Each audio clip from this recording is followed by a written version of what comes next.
सूर्य जी, पूरे विश्व को परिवार बनने में एक फिलोसॉफी भी होनी चाहिए। वो फिलोसॉफी कहाँ है? तो दी तो है मैंने फिलोसॉफी। जीवन दर्शन पढ़िए, जो मेरी बुक है संपूर्ण जीवन दर्शन, वो फिलोसॉफी ही है। उसमें लिखा हुआ है जीवन, सुखी जीवन का अज्ञात सूत्र। अज्ञात क्यों था? अभी तक अज्ञात था वो, अब मैंने ज्ञात करके उसको लिखा है।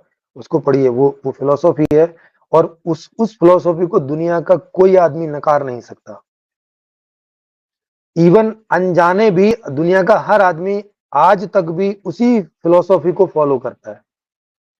और आदमी ही नहीं, जितने भी जीव जंतु हैं, सब जो जीवित प्राणी हैं, सब के सब अनजाने ही, क्योंकि वो कोई फिलोसॉफी तो जानते नहीं है, अनजाने ही इसी फिलोसॉफी को फॉलो करते हैं,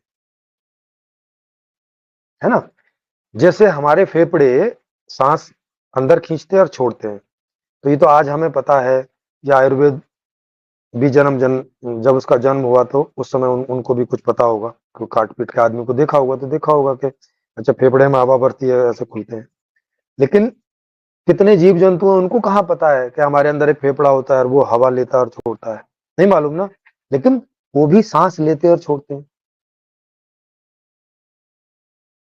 ऐसे ही जब मैंने एक सुखी जीवन का आधार दिया, सिद्धांत दिया कि हर एक कॉन्शियसनेस, हर एक जीवन, हर एक जीवित प्राणी सुखी होना चाहता है और दुख से दूर भागता है, ये सिद्धांत मैंने दिया। तो ऐसा नहीं है कि ये पहले था नहीं, हाँ, हर जीव दुख से ही दूर भागता है और सुखों की ओर भागता है। लेकिन मैंने इस चीज को अध्ययन करके जान के निकाल लिया और रख दिया, और अब इस पर आधारित व्यवस्था बने।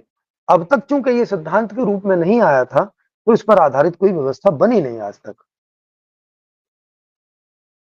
विज्ञान भी जिन चीजों को खोजता है वो ऐसा थोड़ी कि है नहीं है, ये सारे सिद्धांत हैं।